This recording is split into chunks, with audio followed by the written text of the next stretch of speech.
Quick question. If I asked you right now to explain the difference between an index fund and an ETF, could you do it? Honestly, I'm pretty sure I own both in my brokerage account right now, but if you forced me to explain the exact difference, I'd probably just say they both kind of track the market. Exactly. And that's not a real specific answer, the kind that actually changes how you invest, right? Most people think they know. But if you're like most people, you actually can't explain why one is different from the other, and more importantly, you don't know when to use each one. Let me give you a real-world example. You've got VOO, which is Vanguard's S&P 500 ETF, and then you've got VFIAX, the Vanguard 500 Index Fund. Wait, don't they track the exact same 500 companies? So how are they actually different? Is one an index fund and the other an ETF? Well, the answer is yes and no. And honestly, this vocabulary confusion, it's exactly the thing that paralyzes beginner investors from just getting started. So in this explainer, we're going to untangle this whole thing step by step. We'll cover 1. The great overlap confusion. 2. Strategy versus structure. 3. The arithmetic of indexing. 4. Head-to-head comparison.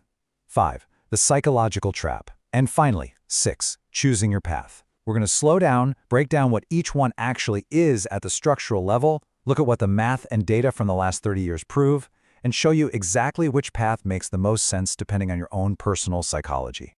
All right, starting with Section 1, the Great Overlap Confusion. Why is this so confusing in the first place?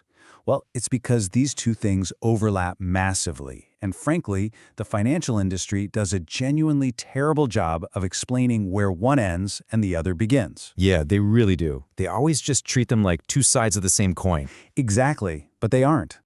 Moving to Section 2, strategy versus structure. To get to our big aha moment here, we really have to fix a fundamental vocabulary problem. An index fund and an ETF are actually answers to two completely different questions. Think of it like a 4-quadrant matrix. You absolutely have to separate what you invest in, which is your strategy, from how it trades, which is your structure. So on one axis, you have your strategy. Are you passively tracking an index, or are you actively trying to pick winning stocks? On the other axis is your structure. Are you using a traditional mutual fund or an exchange-traded fund, an ETF? Oh, wow. Okay, I see it now. So you can have an actively managed mutual fund that charges high fees, but you can also have an actively managed ETF. But when we talk about VOO and VFIAX, they both sit in that exact same index column. Precisely. They use the exact same strategy, they just use different delivery structures. So let's make this crystal clear. Index fund is your strategy. It means you automatically track a list like the 500 largest US companies without some high-priced manager making judgment calls. ETF just tells you that this basket of stocks trades on a stock exchange throughout the day, literally just like a single share of Apple or Tesla. Got it. So the index fund is the what, and the ETF is just the how? You hit the nail on the head. Section 3, the arithmetic of indexing. So why do we care so much about the index part of that matrix? Let's transition over to the math, because the 30-year empirical data proves exactly why passive indexing mathematically wins. Back before indexing, you had to rely on a highly stressed, very expensive active fund manager in a suit, basically just trying to guess which stocks would go up. Then, in the late 1960s and 70s, pioneers like Mac McQuan started using these massive, room-sized IBM 7094 mainframe computers to harness data-driven investing. The idea was incredibly simple. Stop trying to beat the market and just mechanically own the whole thing. So basically, those early robot brains completely replaced the stressed-out guy in a suit? Pretty much, and they did a much better job. Let's slow down the pace for a second and really let this arithmetic sink in. Nobel laureate William F. Sharpe proved that before costs, the return on all actively managed dollars must perfectly equal the return on passively managed dollars. Why? Because together, they make up the entire market. Therefore, active management is a zero-sum game. Wait, why is it a zero-sum game exactly?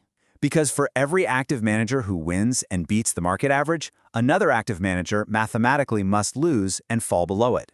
But remember, that is before costs. Active managers charge a lot of money for their supposed expertise. And because of those fees, the data is just staggering. Over a 20-year period, more than 90% of actively managed funds actually underperform their benchmark index. Wait, 90%? That is crazy. If I'm a beginner, why would I ever pay someone just to lose to a simple index fund? That's exactly the right question to ask. Think about a bell curve of returns. Even if an active manager shows genuine skill and somehow beats the market before fees, the high cost of their active management acts as this massive drag. It shifts their entire return curve backward. So even if they genuinely have skill and pick good stocks, the fees just eat it all? Yes, exactly. The skill completely disappears into the friction of fees, dragging the investor's actual after-cost returns into the negative when compared to a dirt-cheap index fund. Which brings us to Section 4, Head-to-Head Comparison. Let's move on and see how this builds into the structural choices you actually have to make. We know the index strategy wins, but should you hold that index in an ETF structure or a mutual fund structure? Let's walk through this very deliberately. An index ETF, like VOO, trades intraday. That means you can buy or sell it at 10:17 a.m. or 2:43 p.m., getting that exact second's price. An index mutual fund, like VFIAX, only prices once a day, at the very end of the trading day. Okay, but what about getting started? Don't mutual funds require a lot of cash up front? Often, yes. For minimums, an ETF just requires you to have enough cash to buy one single share, or even a fractional share, depending on your broker, so maybe just a few bucks. A mutual fund might require a $3,000 upfront minimum. But here's the massive benefit of the mutual fund: automation. Automation? Like it just invests for me? Exactly. It is incredibly easy to set up automatic, set-it-and-forget-it monthly investments with a mutual fund. ETFs, on the other hand, often require you to manually log in and click Buy. Now, both have rock-bottom expense ratios, though the ETF structure is slightly more tax-efficient if you're in a regular brokerage account. And just to round out the vocabulary here, you'll often hear S&P 500 funds compared to total market funds. The S&P 500 makes up about 80% of the U.S. market. A total market fund includes all of that, plus the smaller companies. Performance is remarkably similar between the two. But consider Fidelity's FZROX Total Market Index Mutual Fund. It has a 0.00% expense ratio. Wait, it literally costs zero? No fee at all? Literally zero. It is practically free to own the entire market. That's how cheap investing has become today. All right, Section 5, the psychological trap. Now we're going to pivot from the math to human behavior, because all this structural data actually leads us right into a massive psychological trap. We just established that an ETF's defining structural feature is that it trades intraday, right? You can watch the price tick up and down on your phone all day long. But I have to ask you, is real-time trading actually a feature, or is it a behavioral flaw? Oh man, knowing my own bad phone checking habits, honestly, it might be a flaw. I'd probably just sit there staring at the red and green lines, stressing out. This is a genuine insight. A massive 2020 study by Dalbar found that the average investor earned meaningfully less than the actual funds they held. Why? Because they panicked. They timed the market poorly.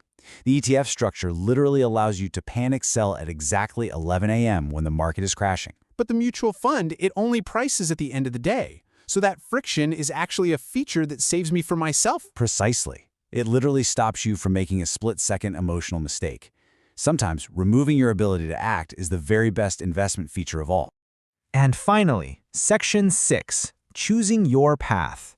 All right, let's turn all of this into actionable steps so you know exactly what to do with this information today. The crucial point here is choosing based on your actual situation.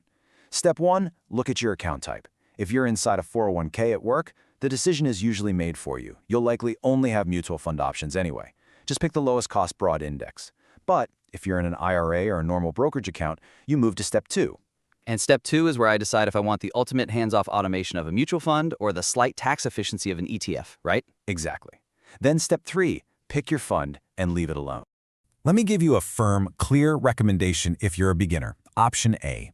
Go with an index mutual fund, like FZROX. It forces you into that set-and-forget automation. Option B. Go with an index ETF, like VOO or VTI, if you want to buy fractional shares and you really care about tax efficiency. Honestly, putting it like that, I realize I've been completely overthinking it this whole time. Most people do. But please remember this core rule. The performance gap between VOO and VFIAX over 30 years is basically zero. But the gap between investing and not investing while you sit around overthinking this, that is an enormous gap. Consistency beats optimization every single time. Strategy tells you what you own, a low-cost passive index. Structure tells you how you own it, a mutual fund or an ETF. The best investments combine the winning arithmetic of indexing with a structure that prevents you from getting in your own way. This makes so much sense. I'm actually really excited to go check my accounts and finally set this up properly. You now have the knowledge to look at your portfolio differently. What's your first move?